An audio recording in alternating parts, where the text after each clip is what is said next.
welcome to our episode on boundaries. In our previous episode, you heard from Anne Gallambosi, Penny Webb, and myself, Amanda Vivier, about our friendships, family, and how boundaries intersect our everyday.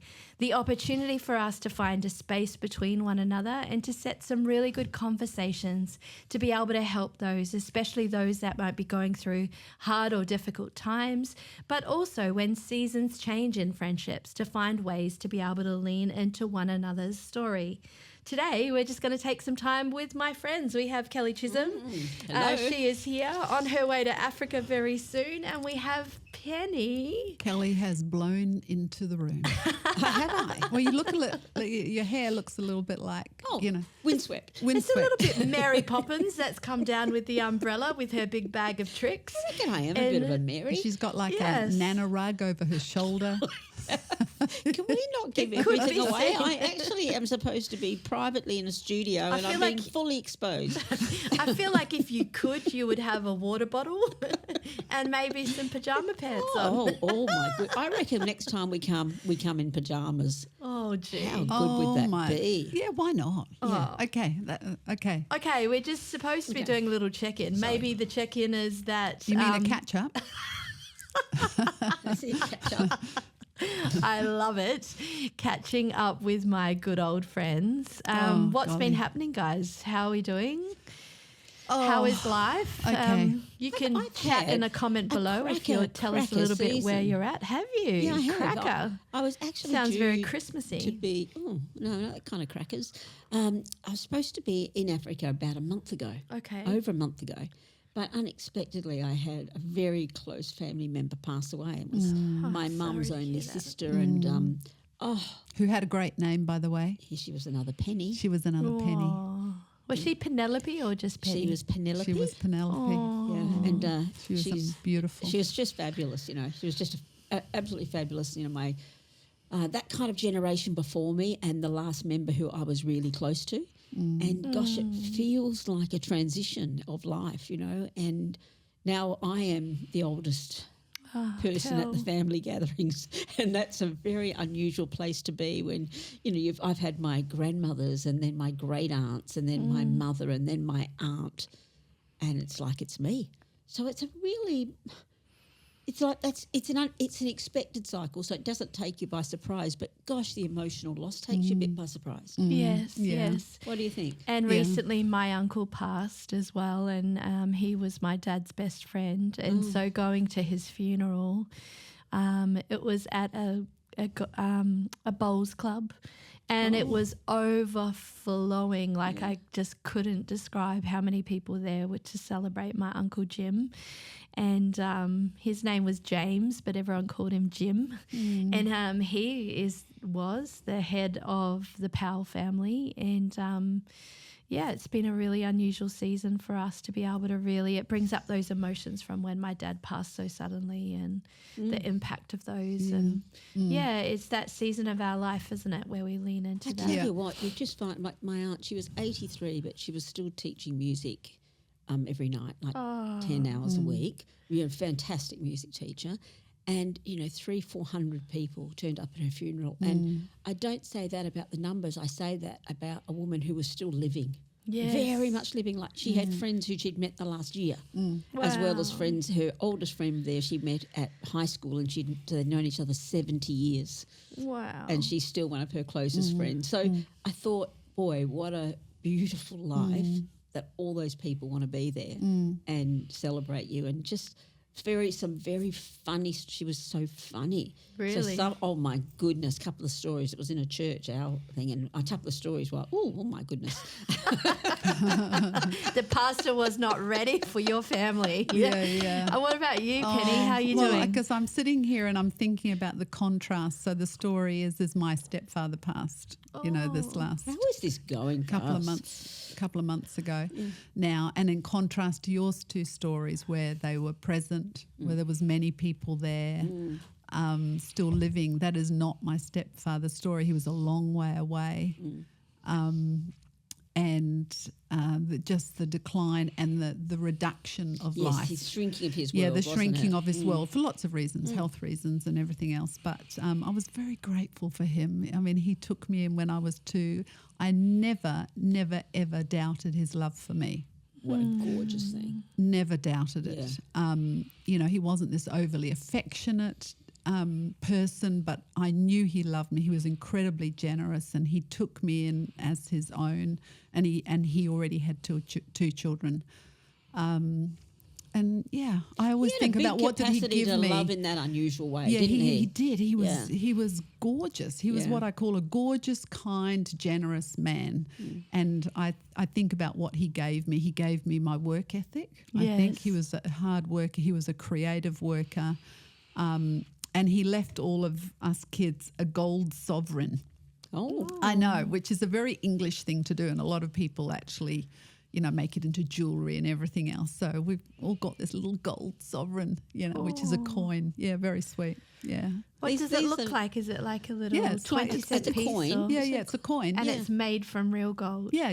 Beautiful. Yeah. So that's a great thing that he thought that through. Yeah. Oh, yeah. Oh, and he gave it to me like so many years ago, and he says, "You've got them. You've got to hand them all out, and but you're not allowed to play or do anything with it until I've gone." Yes. Okay. He made it really clear. He was so organised, my stepfather. So, like, you know, the letter of who to call when, you know, like, you know, these are the things. And, you know, yeah, he was very, very prepared. It's very interesting. My aunt was not prepared at all because she wasn't prepared to go. It was very, very sudden. Yes. So it was a completely different kind of loss. She just went in 2 weeks. You know, it was very difficult in that way. But I was her flower girl. Oh. So when I was 4, I was a flower girl and she's just having her 60th. She would have just been having her 60th wedding anniversary. So you know what? These are significant relationships that we have to say goodbye to. You know, Yes. but they never leave us. These people never leave us. No. You know, they're kind of. I know she'll be. You know, she's kind of left this absolutely immovable part of her is within me, and it's spectacular. Yes. Gorgeous. So sitting in our 50s and 60s, I'm not 50 yet, but I'm very, very close. Yeah. What, Good years. yes. What's one lesson that we have learnt from our loved ones that have? I reckon that's a good thing to think about, and I'd be pretty clear what mine is, and it's kind of come to me too. And as I've got older, is all the things I thought life. I don't think I thought that they were about. I just assumed life was about, which was the definition of success of, you know, achieving things and doing things and getting things in place and getting your assets lined up. Like all of that, I was Just in some doesn't ways, matter. you know, being the leader of this. They just are not that important. Now, I don't think you can tell that to someone who's starting out in life because I think it's the right way to learn some stuff along the way but as long as it doesn't derail you, because I promise you, once you get into these years, friendship, love, you know, deep connection, people to be there in your tough days, that's what matters. Yeah. I love and that. I know we hear this all the I know. time. But it's like you almost don't get it, though, until you are a bit later. I know. Or unless somebody, let's say you're younger and something happens. But I just think we just got to still say it. Yeah. People actually are the most important thing. So my uncles would be loud, Yeah. have a laugh, and be honest. Yes. He was honest to a point that it was uncomfortable. Painful. But that's what stood out in his funeral, that people always knew where they stood with Jim because he actually just said the truth. Wow. Maybe offended some people, but he was loud, proud, and not proud. He was loud and he loved loud. What Yeah, and about that doesn't mean it's unkind, is it? No. And I think because people, it's not that you're saying if people knew he stood, oh, well, I'll just tell them I don't care about the consequences. There would have been a side to him if he's got lots of people around him because they knew he loved them. Yes. They knew that or they wouldn't be there anymore. Yeah, and he just laughed all the time. wow. You knew he was in the room. Pen, Oh, little golly. sentence. Well, I just think, and I'm going to say this. I know it's out of so much I could say at this point, but just thinking about my stepfather who passed, he actually came out as a gay man when he was 55. Yeah. So, so there's a lot in that, right? But I would say it's so important to be true to who you are. So important. Yeah. And that would be the lesson he would say to So me brave. right now. Yeah. So brave. Very brave. Well, thank you so much. What a beautiful time of learning from one another and being able to just really lean into one another's story. And then be okay in that, hey? Be okay when we're having tough days. Yes. It honestly doesn't necessarily stop the joy. Yes. But you can't just ignore pain and suffering. Well, we're going to continue on with our theme of boundaries and our guest or our long-form story time is with Kelley Chisholm. And so we are going to sit down together and take some time. But, let's grab a cup of tea and settle in. Well, welcome, Kelley Chisholm. Overseas aid development specialist who focuses on women and marriage and funeral celebrants. You've done many of those. How many marriages do you think that you've been celebrant for? Like hundreds? Yeah, hundreds, I've done a lot of weddings. if not more. And I've done quite a lot of funerals. Oh, I have. You would be an amazing funeral celebrant. I think you would tell some jokes in the midst of really honouring beautiful stories and life. I think I just talk about people in exactly the way they were, and I think people like that. Yes. They don't want the dressed up version, and they don't want to have a crack at people. It's like they just want them. It's the real person. So I quite enjoy doing funerals, but not for children. That's probably my point where I just can't do it. Yeah, that would be incredibly difficult. Yeah, I think it would be. And you're an author. Yes. And you have written some really powerful stories about advocacy and hope, particularly for the women that you serve and love in Rwanda, and being able to lean into the stories of hope that come from that. You have grown adult children. You are a grandma. Nan? Grandma? Nanny Chiz. Yeah, I thought you were nanny. Yeah. Delightful I do. Daisy And Oscar, and My that is so joy. exciting. Yeah. You are many things to many people, but the thing I love about you, Kelley, is you are a woman of wisdom, which sounds like a little bit cliche, but every time I spend time with you, you don't take yourself too seriously, but you bring this essence of wisdom, and wisdom is very uncommon in a world full of lots of information. So Wow. I am grateful to spend time with you. But you know what? That would be one of the loveliest things if I would want someone to say. I think it's something I've always very much valued, trying to, wisdom, trying to know what you believe is the right thing, which is congruent with who you are. Yes. And is considerate not just of you but of the world around you. Yes. I think that's trying to act wisely. Yes. And sometimes we can be fools. We're all foolish at times, right? Yeah. And that's it's just a term, the opposite of when we're being wise. I've done both. Yes, absolutely. We've travelled Plenty of together. times. We've seen some of that when we've travelled together. We've worked on staff in a church together. There's been some beautiful times, and you've given me a good telling off at times. Yeah, telling me to get myself together a little bit, and I've listened and learned, and I am the woman today because of the people that surround me, and I'm grateful to that. We're lucky. So today we want to talk about boundaries. What do you think about boundaries? I think it's become increasingly important in an ever-increasing online world with the advent of new technology like AI, the opportunity for us to really sit at a table where there's diversity of thought. We've come through a season in the world like the pandemic where we sat at tables where people had very polarizing opinions about life and vaccines and all things in between. But what does the word boundary mean for you, and how has it helped you grow and develop as a person? Yeah, it is an interesting word because it can be weaponized, right? Because if it's used as it can be a shield, right? If you think about those kind of metaphors. Because we often think of boundaries as good, right? Yeah. But what you're saying is that there is everything has a polar opposite. Everything has a use. Everything has risk. So it's a tool. That's what it is. It's a tool that you're using to ensure that you're growing healthily. You haven't got undue influence, undue pressure, and that you're not being forced in a direction that you don't want to go. But it's not a place, it's not. I don't think it's supposed to be a cyclone fence to keep people out. I think it's a tool and it's very difficult to use it as a tool. So it's kind of, when you use this fence, it's a very blunt instrument. Right. It's very blunt. There's my boundary. Yes. When it's a tool, it's a bit more, think of it as a sword, which you weave, and it still holds people back. Yes. But you're actually saying, no, you can come in here, but you can't come in here. It's not easy to use well. Yes. But I actually think it's really important for safety and to give yourself space to work through things. Yes. But I think if it's a blunt instrument, it will stop you from growing.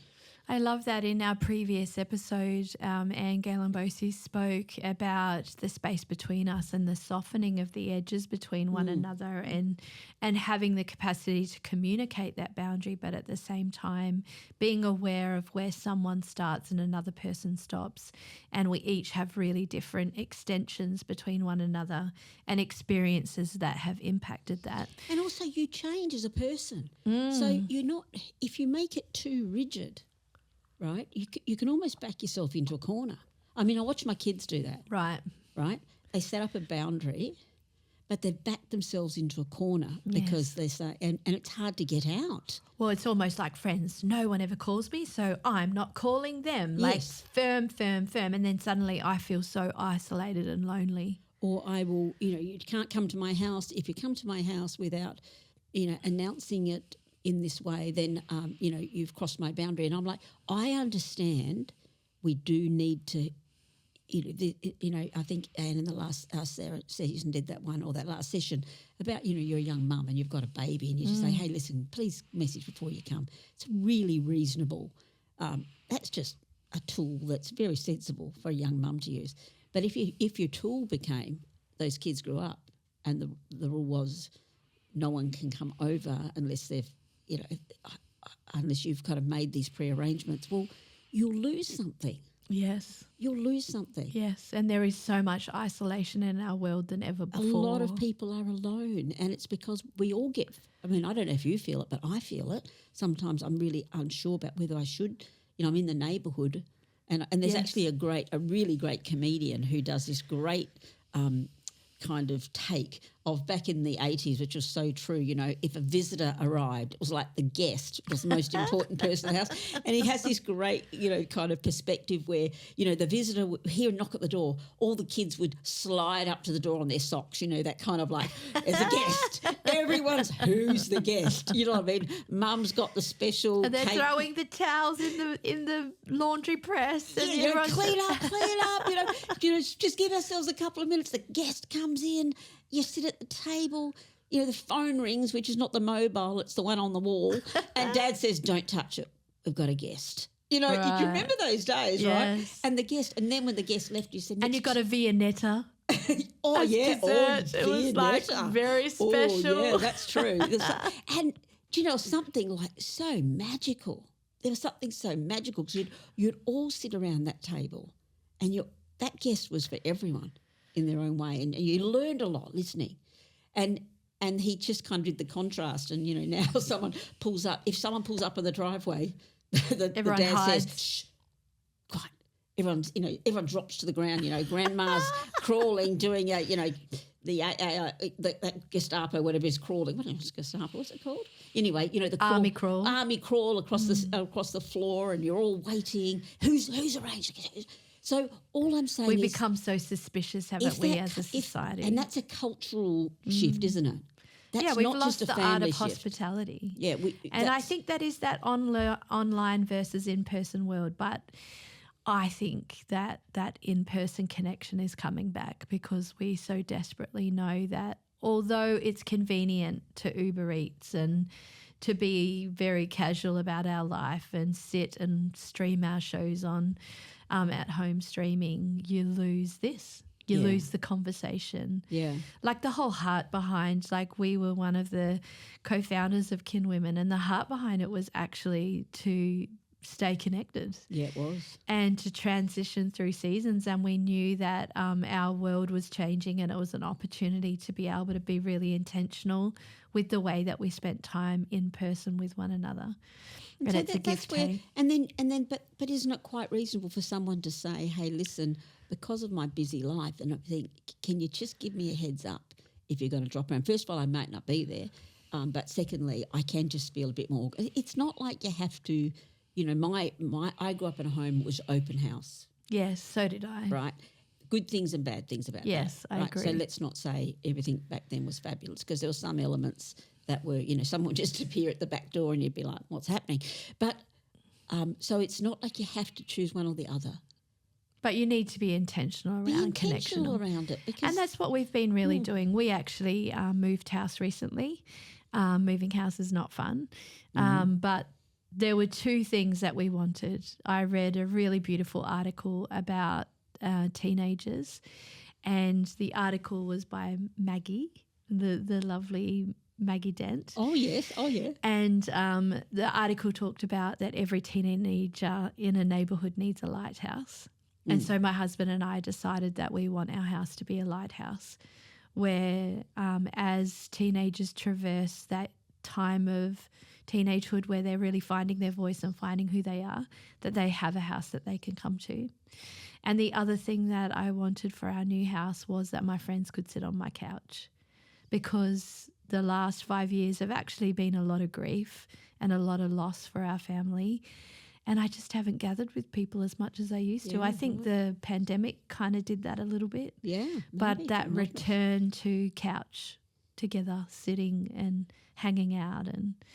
And so I think boundaries are important in that, but also at the same time really finding ways to connect again is really important.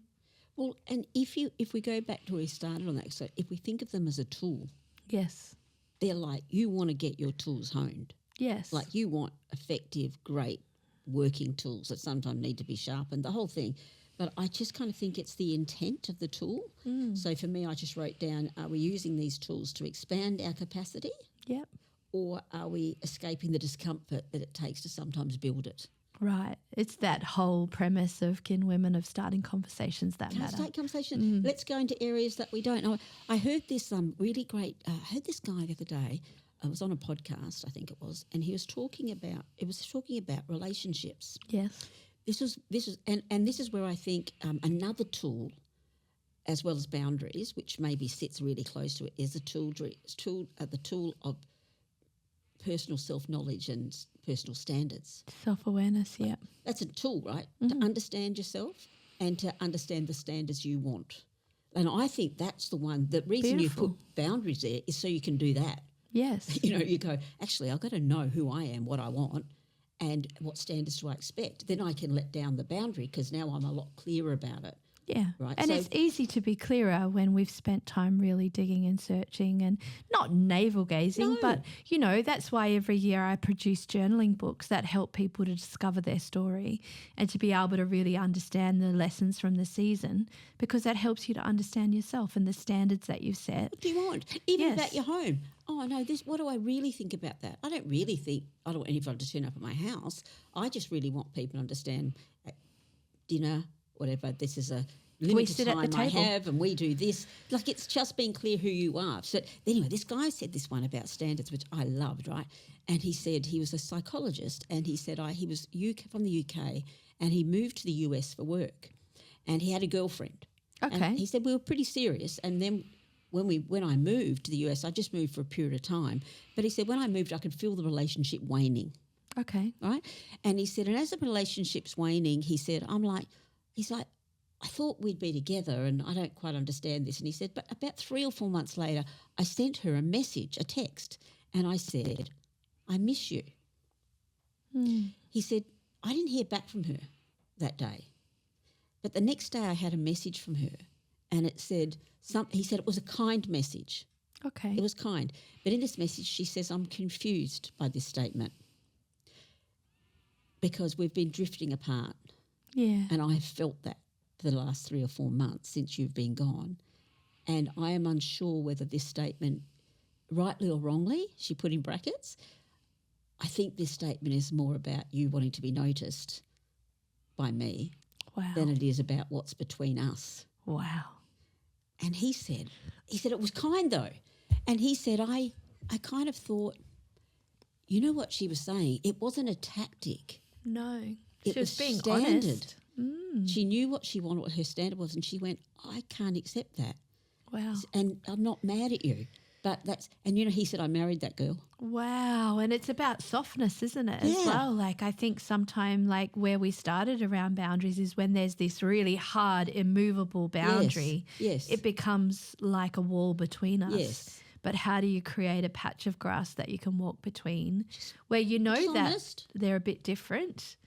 And I You thought might have I love buffalo. that. I have some really.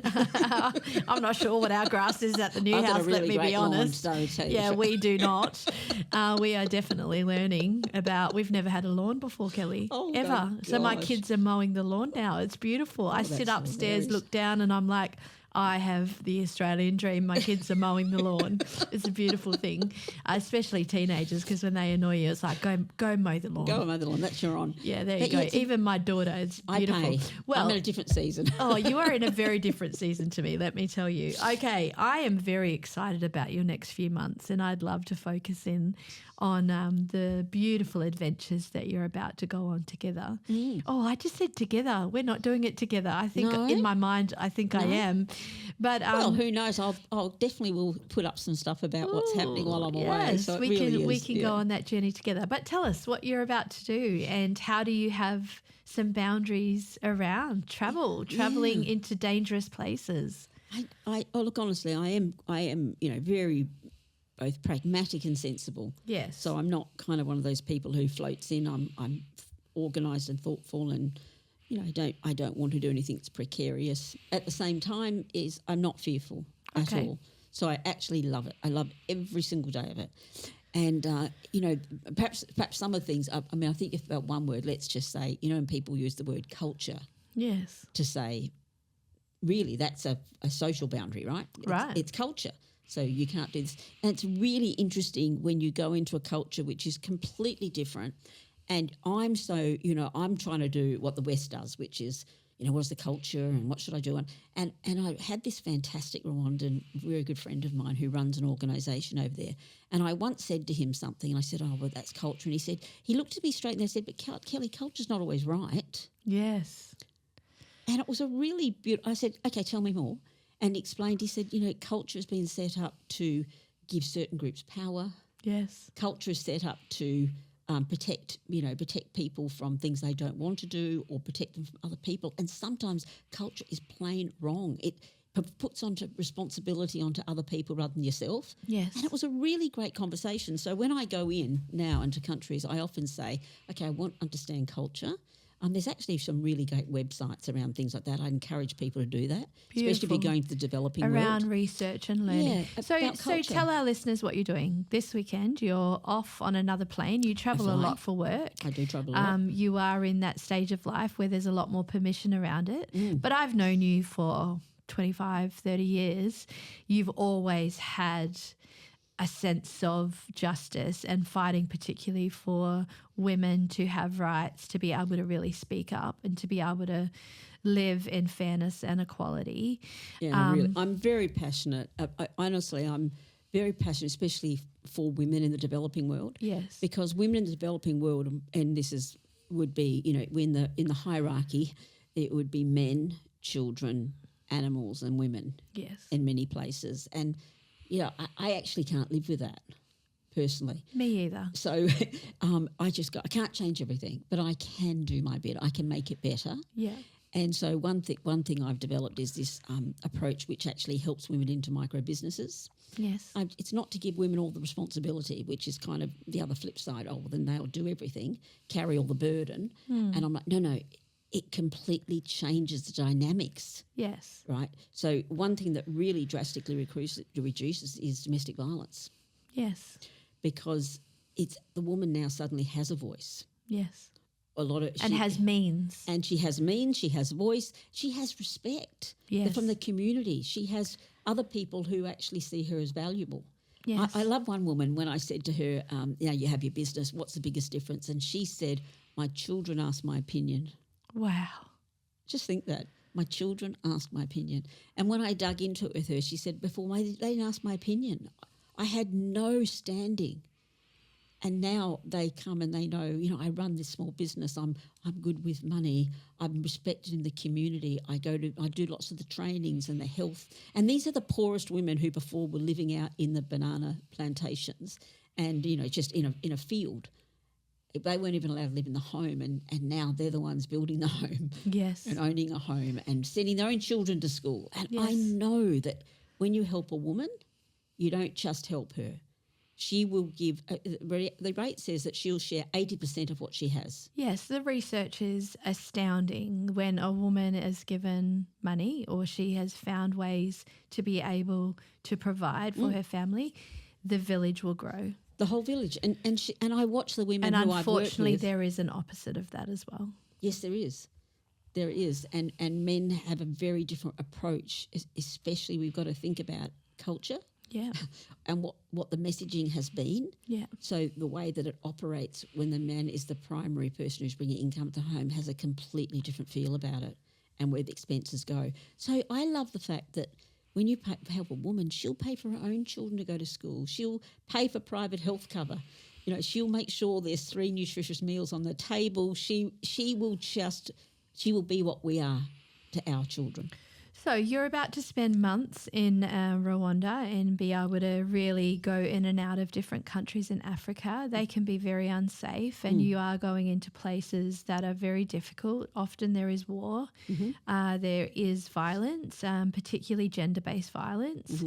But what would you say to someone that has this inkling or a sense of purpose that they would like to do something but they're not sure what to do? How do you create really good boundaries around what that looks like? Well, first of all, I believe I always wanted to do something like this. Yes. Right. I think I did. It's not new. I honestly didn't recognise how much it was in me until later in life. I didn't. Because I had this fantastic moment. I digress, but it kind of matters. I was on my way to uni. I was only 19. Yeah. I'm driving in my car listening to ABC radio, and remember that was actually the year before the Olympics. Okay. I was studying elite sport and I was very involved in elite sport. Loved it, Pat, still love it. It was when the Olympics were going to be in Moscow, it was actually the year after Russia had invaded Afghanistan. Wow. So a lot of countries were boycotting the Olympics. And Australian teams were all given autonomy to decide. And I was a member of the elite sport kind of passion people, and we were like, this is outrageous, don't let politics and sport mix. And I was trying to keep them very separate in my mind because I just wanted the Olympics to go ahead. Let me just say that. Anyway, I'm on the way to uni. I hear that they said, we're going to interview a young woman from Afghanistan. Am I allowed to cry, as this story says, because it still makes me cry? You're allowed to cry. And... I hear she comes on the radio and she says, she says the name. Essentially, she's a 19-year-old girl. She's like me, and she's in Kabul. And they said, "What's like life for you?" And she said, life in the last 3 months has completely turned on its head. Yeah. So I used to drive a car. I was at university. I had plans of marriage. I had plans of having a formal education, travelling. She has had all these hopes and dreams, and she says, now I know none of them is going to happen. I will never get to choose the man I live. I can no longer go out in public. I'll never return to university. It's unlikely I ever will. I'll never finish that degree. And she said, that's what I'm going to have. And you know what? At that point, I'm absolutely destroyed. I pull over on the side of the road at Mounts Bay Road, actually, and I'm sobbing in my car. I'm sobbing because I thought, I'm worried about the Olympics. Her life's never going to be the same. Yeah. And I said to myself, I remember saying to myself, one day I'll do something about that. One day. And, I barely remembered that story. But I think it never came to pass till I was 50. Right. That I really got. So I'm kind of like want to say to anyone out there who feels they've got, first of all, don't put a time restriction on it, Yes. because timing is everything. Yes. Life is becoming. It's not Don't lived in reverse. Become the person you want to be, Mm. because all of those opportunities will come, if you do that. But number 2, just make the world better where you are. Mm. Make the world better where you are. You can. We know that Baptist World Aid, for example, has got that fantastic ethical fashion guide. Yes. Download that. Yeah. Have a look. I mean, who were you telling me? I think you said Cotton On is like an A, rated an A. Yes. And that means that they're really ethical. Yes, and because of their foundation, they really lean into the work of advocacy, like you do with your organisation as well. But actually, just get information, find ways to be able to do that. Find out right where you are. What can you do? Yes, little by little. I went to Bangladesh this last year, and the impact of gender-based violence, and I spent time interviewing young women who have been impacted by child marriage. And I was deeply impacted by their story, but more so by their hope and their desire to change the nation. And I think we often go into those environments and we think maybe we've got something to say or something to help, but it is the reverse that happens. We walk away from those moments going, I said to the young girls, what would you like to do with your life? And they're like, we want to change the nation of Bangladesh. I know. And they speak with so much passion and hope because they've really leaned in to their own story and the voice and the advocacy of what comes from that. And I meet these women in rural Rwanda, the ladies I work with, and I have to work through an interpreter. But lots of this started, my particular way that I do this started with, I wanted to help, but I didn't know what to do. Right. And I had really no clue. Yes. I think I still have very little clue. I still look around. You have a few more clues than what you put out. Yeah. I mean, I know them now. Yeah. I know. How many countries do you think you've gone to? Have you counted the amount of countries you've travelled to? No, I wouldn't. I really wouldn't know. Yes. I really wouldn't know. You have story upon story. Oh, yes. I mean, just in Rwanda, in these groups, I now have nearly 30,000 women. Wow. In these groups. And the incredible thing is actually recognised. Like, first of all, I had to just talk to them about self-belief. Yes. Like, I don't want to let's not worry about what's changing on the outside, because what's going to change on the inside? What are you looking for? And their growth is beyond understanding. Yes. Not just in, let's not say income, but the women they are. And I remember this one young woman when I did a master's degree and I researched this before I started this program. Yep. And I remember saying to this group of women in the very early days, I'd met with them for about a year, and I said to this woman at the end, I said, what have you got the most out of this? And I remember this young woman just standing up and she said, it's a woman I've become. I love that. I just was so touched, you know what I mean? It was the woman she had become was much more important than what she actually had. We feel the same, really, don't we? Yes, yes. But why would they feel any different? Yes, so be able to live with purpose, particularly as you grow and change. You have a family, you have children, you have grandchildren. There are boundaries that are required for us to be able to really say no to some things and say a big, wide open, expansive yes to others. Yes. What kind of boundaries have you put in place for you to be able to live with purpose, especially as you get older? I reckon I did things all along the way. Okay. Like as my kids were young, I made a very clear decision not to travel. Right. And I didn't, very little. And the first time I was going to travel, I was going to go to Afghanistan. Yep. Because I was very passionate to go. And I remember my son, who might have been 8 or 9 then, Zach, came to me one day in the room. He'd heard all this conversation. He came to me in the room and he jumped on the bed and he lay next to me and he looked me right in the eye and he said, please don't go. Wow. I'm not going. Okay. Not going. Was just not a fair thing. I just said, I won't go there. I'll go somewhere else. I don't need to go there if that's what you feel. Please don't go. I didn't go. Wow. I think there's a sense, one boundary I think is you've got to listen to the people who matter to you. You can't listen to every voice, but decide who are the really important people in your life and let them speak to you. because you'll make it's not about whether that was right or wrong in terms of going there. It's about what it would have said to him. Yes. About what he meant to me. Yes. And, remember... And then the time came for you to be able to then expand and go into these new places and to be able to learn and lead large groups of development that really do impact the everyday lives of communities. So I would just say that, if you want to set your boundaries when you're as a mother or as a woman in her workplace or whatever, just be clear. I mean, I guess it comes and for back everyone to it's who different, you right? are. So a boundary for me is I didn't go back into formal work until my kids were both in primary school. Yeah. And if you had have asked me before I had children, I'm like, yeah, I'll be back in 6 months. No, but there was this moment where I knew I needed to stay home. And for me, that was really important. But I did travel. Through those years. I went to Nepal. I went to India with you. Yeah.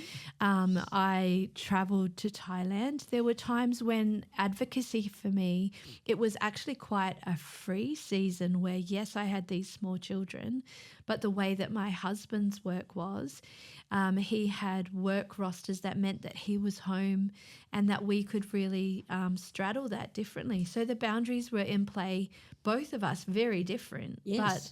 but it But matched the what moment that we leaned into. And that's the word is you've got to match. And that's why the problem is there's all of I feel so many boundaries are being put out there as if they're cultural, social, age appropriate, and you have to. It's your personal responsibility. You're going to wear the consequences of it. Yes. Right. You got to actually take personal responsibility and say, what do I believe? What's my values? I'm going to live a congruent life with that. Yes, and how we started was the difference between a decision and wisdom. Yes. And wisdom actually means that we create a boundary that is right for us, for that sense of autonomy, that sense of self-standard, self-awareness, understanding our story, but the wisdom that then comes with us knowing what's right for us in comparison to a decision that can often be quite flippant. Yes. Oh, today I have this boundary. Tomorrow I change it and I do something a bit different, or someone else is doing that, so I'm going to follow what they're doing. Build your life. I just think build your life, because when there is a proverb that says a wise woman builds a house and a foolish woman tears it down with her own hands. Beautiful. And I think that's what you do. You set up, what are my parameters? How am I going to live? And I think if you do that, and you can do that more than once in life, gosh, do that in seasons, be really thoughtful about it. But then, I will never regret not being in the workforce, Amanda, for those years. I will never regret it. Yeah, and me either. I couldn't care less about the lost opportunities. Yeah, loss of super. That didn't matter.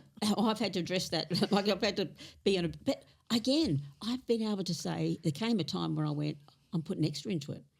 Like, I've actually done a real strong crusade. I will be fine with that. Yes. But you know what? Let's live this. Boundaries should be built on your values, intentional living, flexible, give you space to grow, not cause you to hide. And actually, at the end of it, they are the tool that you use in life. Well, I love that. That is a perfect place for us to end our episode today.